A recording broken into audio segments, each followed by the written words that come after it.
I'm back in the kitchen with Rachel West from Eating the Ozarks. Let me show you what she is up to.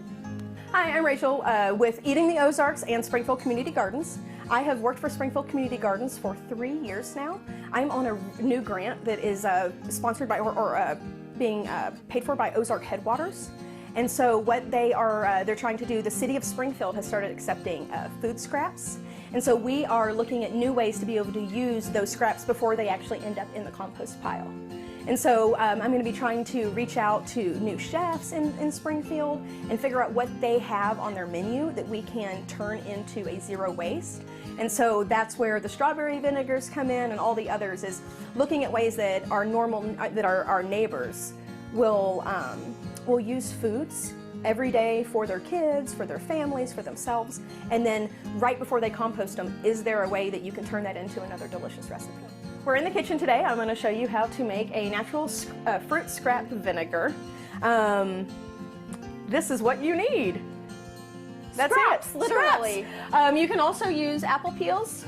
You can start with the seeds of pawpaw. You can use orange rinds. Orange vinegar is really, really great even for cleaning. If you want to throw some of the apple peels in with your strawberry and have an apple strawberry vinegar, like, do you. Like, you can experiment with any flavor you want. Okay, so all you need is a jar and your tops and a weight. You can get these online, or you can get them at a canning store. These are super fancy. They have a little finger grip in here. You can also just find them where they're just little flat discs. They both work the same.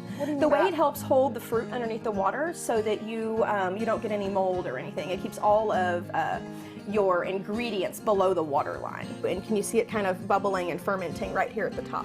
Yeah. That's that airlock just working there, allowing any of the gases to escape. And as you can see, all my the apple peels and the cores are just right there below that water line. This is a week old. You usually let vinegar go for 2 weeks. The only one that'll stay pretty cloudy is the apples.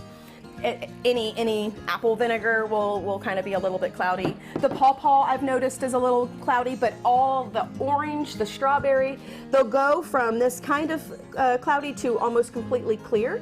When they go clear, that's when you remove the fruit, put them back in a jar, and then you let it go another 2 weeks. Know that you can fill up about 3/4 of your jar. You're going to just going to go ahead and fill it up. So this is how easy it is. I'm on a well here, so you want to use non-chlorinated water for sure. You want to fill it up to about right here, this jar line here, and just take it right over here. You're going to put your weight in, which is going to keep all of your leaves down. And then you're going to put on a lid. So I have my airlock lid here. If you don't have an airlock lid, you can use a ring with a cheesecloth or a towel to keep any kind of fruit flies or anything out. You just want to make sure that that water line is well below your towel and isn't wet on top. First day, and then here is day 4. Day 5 maybe. My main telltale is when it goes from this almost opaque cloudy to a really nice clear, almost the way that looks right there, like through the glass. Once I can kind of see through it with the strawberry, I know that it's turned. It's usually 2 weeks. It just naturally clarifies on its own.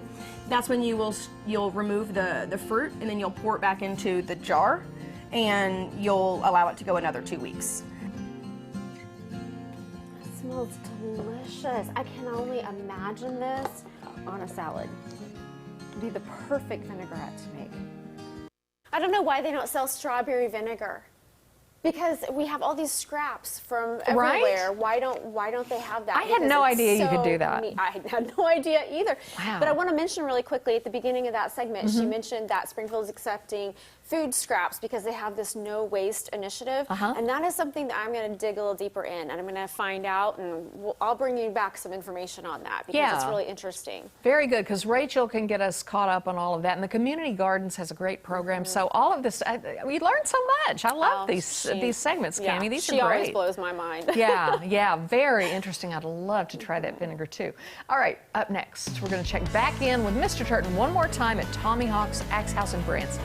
You don't want to miss out on all the fun, so don't go anywhere. We'll be right back before you know it.